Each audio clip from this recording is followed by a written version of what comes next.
Nii, tere taas, et jätkame oma teemaga ja teemaks on jätkuvalt, kuidas osta klassikalist autot või klassikalist hobiautot. Täna lubasime rääkida siis olukorrast, kus auto ostmine, klassikalise auto ostmine on eelkõige mõeldud kui investeering. Ja oleme ka eelnevalt juba neid asju siin võib-olla maininud, jutuks teinud. Et esimene asi on loomulikult see, et tuleb nagu eelnevalt kõik läbi mõelda, et mis saavad olema ülalpidamiskulud. Et kus sa autot hoiustad, eks ole, et palju sa autoga sõidad, et kõik need kulud, eks ole, mis aastate jooksul võivad nagu tekkida, et kus on ikkagi kindel plaan, et see kogu projekt peab olema tasuv, peab sulle tooma plussi, et siis juba lihtne matemaatik, eks ole, et aastad, eks ole, on need aastad või on need võib-olla ainult kuud, et kui sa nagu need autot omad, et mis on need kulud, mis sellega kaasnevad.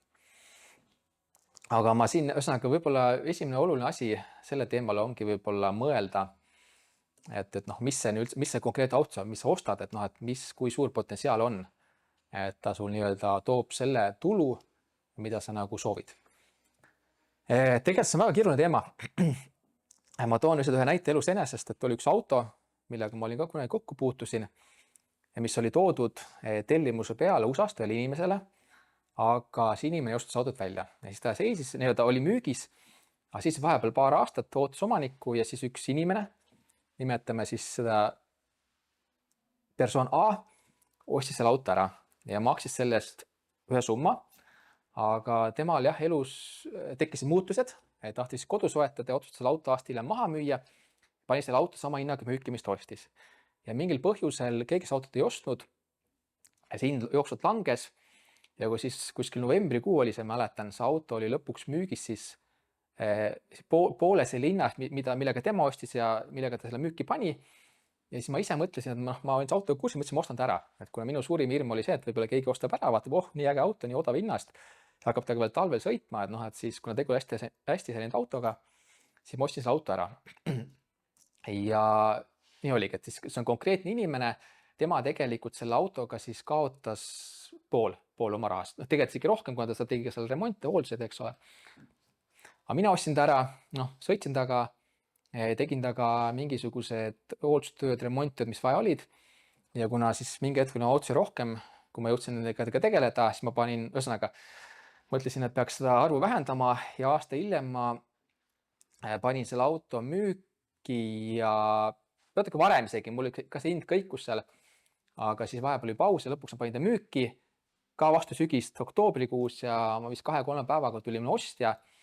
Ja siis mina sain selle auto eest täpselt nii palju, et mina jäin oma asjadega nulli, et see auto ostuhind, lisaks kõik need ülalpidamiskulud, mis olid seal, hooldus, remont, mis ma tegin, talvine hoiustamine, isegi bensiini, kindlust, kõik ühesõnaga ma jäin põhimõtteliselt nulli, pluss-miinus mõned eurod. Et siin on see hea näide, eks ole, et üks inimene kaotas seal rohkem kui pool, aga mina jäin nii omadega nulli.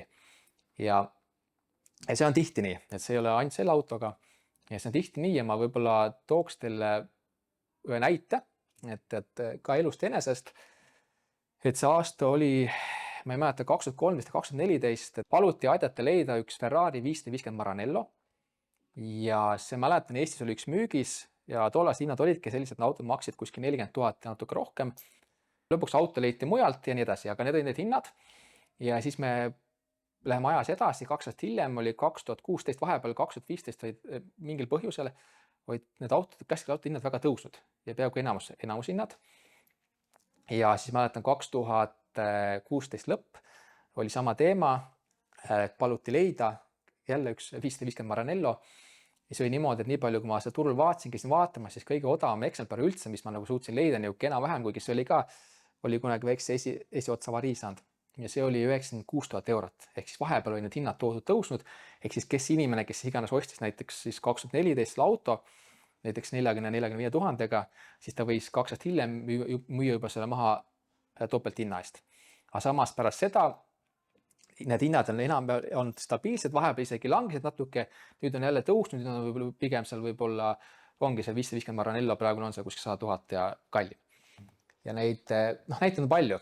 Sama asi oli näiteks Ferrari Testarossa, oli seal ka kuskil enne 2015 oli ta niuke noh, viisakas Testarossa kuskil 60 000 natuke rohkem, siis järsku need tõusid, et sama, eks ole, samuti 2015 suvi oli see, suve teine pool paluti mul leida ja siis oli niimoodi, et 120 000 ja ülespoole, ehk siis põhimõtteliselt aastaga oli hinnad läinud tõusnud ja samas hiljem jälle mingi hetk need langesid ja praegu nad kuskil samamoodi, et kuskil niisugune 120 000 pluss. Aga noh, on ka mingeid muid näiteid, eks ole, võtame näiteks Ferrari F40, mis oli seal kuskil 2006 veel, ma olen vaadanud järgi neid hinda, see oli seal kuskil 250 000 pluss ja niimoodi vaikselt on tõusnud ja praegul on nad, ütleme, et F40 maksab sul 2 miljonit.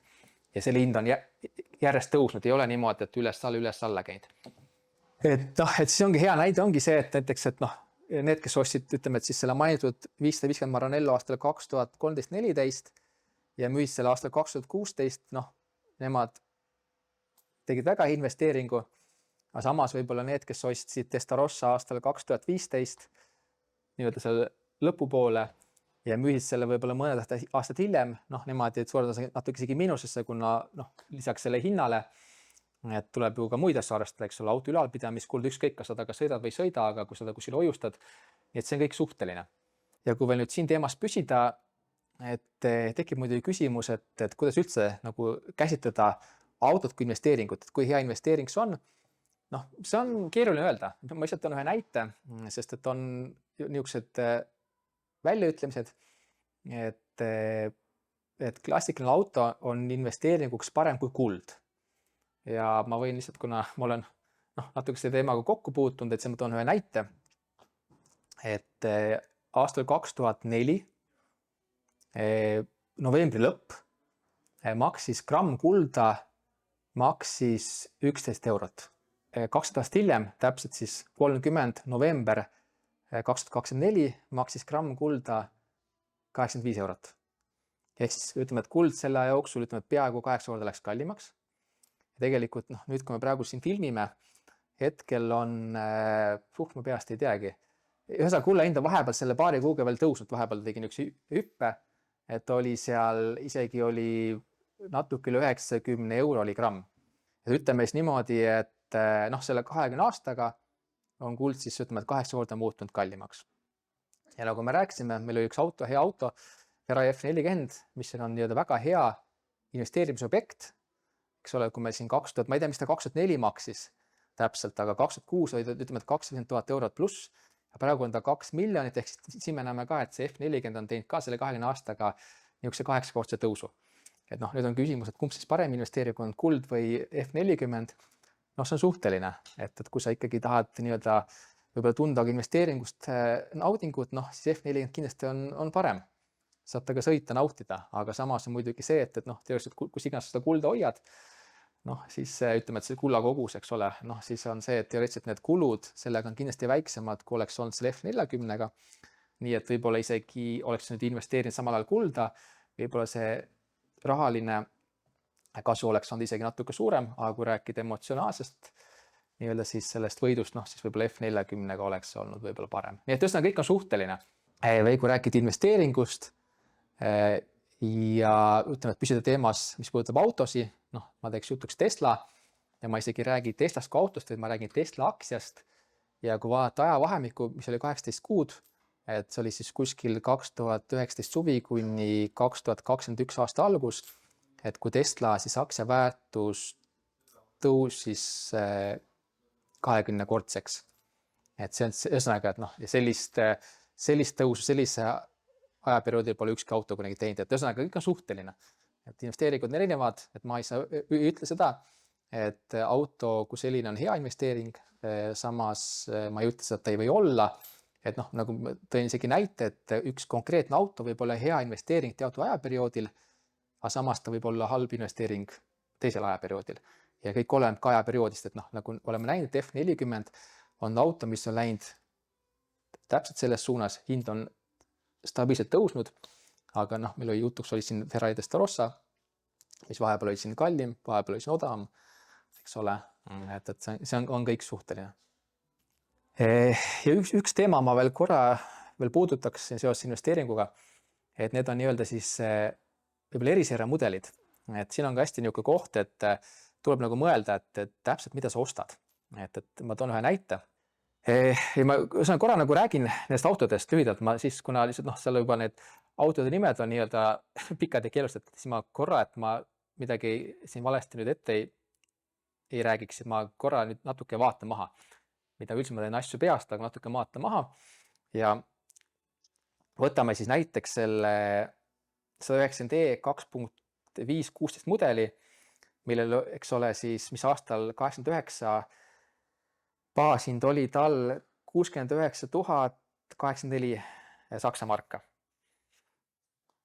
Ja võrdluseks on siis nii-öelda see 2.516 Evolution mudel ehk lühidalt Evo 1.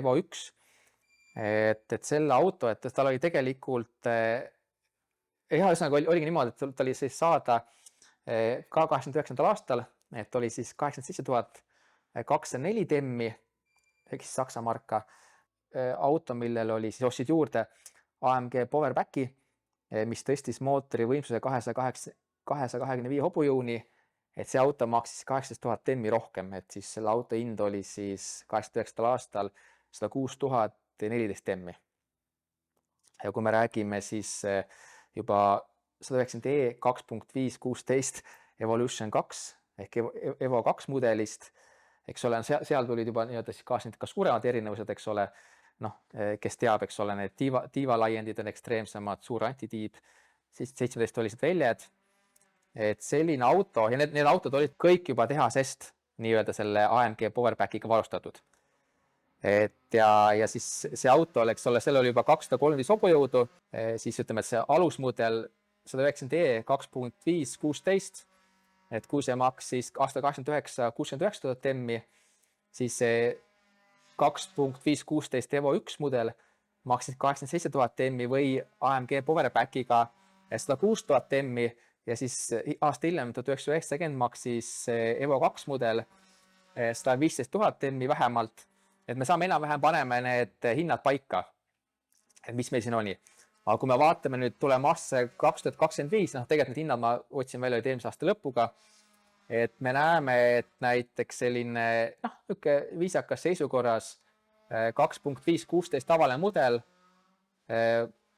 maksis, toon ühe näite, näiteks 22 000 eurot oli üks variant.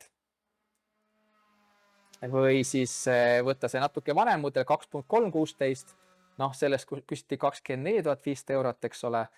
Aga kui me vaatame, palju maksid Evo mudelid, siis Evo 1 eest küsiti vähemalt jälle niisugune, viisakas seisukorras, normaalne, vähemalt 98 000 eurot ja Evo 2 eest 199 000 eurot. Ehk me näeme, et põhimõtteliselt, et kui alguses need autode hinnavahe oli seal üsna väike, et 70 000 maksimum, mis see hind, see erinevus oli seal 115 000, eks ole, kuskil niisugune natuke üle 50% kallim oli Evo 2 võrreldes selle tavalise 2.516 mudeliga. Siis nüüd, eks ole, on see hinnavahe lausa 10-kordne. Et see on nüüd see koht, kus igaüks peaks küsima, ja endal selgeks tegema, et kui sellise auto ostab, et mis see autoga teeb. Et kui sa ostad ainult investeeringuks, näiteks selle Evo 2, paned sa hangaari seisma, taga ei sõida, okei, miks mitte.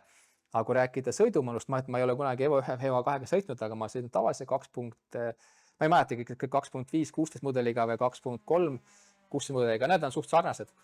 Ja see väga mõnus auto sõita ja lihtsalt, et minu silmis ongi, et ütleme, et need Evo mudelid ongi võivad olla, tähendab võib-olla nii palju paremad, mõnusamad, kui oli algne nii-öelda see vahe, mis tulenes hinnast, et või aga oleks autod võib-olla kordades paremad. Ma selles väga kahtlen. Nii et see nii-öelda see ei puuduta ainult seda autot, vaid kõiki muid autosid. Meil oli alguses näide kunagi ammu, kes mäletab, et oli see 4. põlvkonna Toyota Supra versus näiteks Corvette C5. Et see ongi nüüd see koht, et uuenad võid, üks oli võib-olla parem selles mõttes, teine tees mõttes, aga tänapäeval nende hinnavahe juba nii mitmekordne, et tuleb endast küsida, et kas sa kindlasti tahad seda autot või sa reaalselt ostad auto ikkagi puhtalt selle pärast, et kui hea ta on. Ja sellest ongi, et kõik need asjad, et käige vaatamas, käige proovimas ja tehke endale need teemad väga selgeks ja kui teil tekib küsimus, alati meie poole pöörduda, me meelest aitame teil mõelda võib-olla, et kui te ütlete oma eelarve, mida te tahate või mis on teie mõtted, me aitame teil leida sobiva auto ja nii edasi. Aga aitäh kuulamast ja juba järgmise korrani ja me loodame, et juba järgmised videod juba tulevad taas autode tutvustamistest. Nägemist!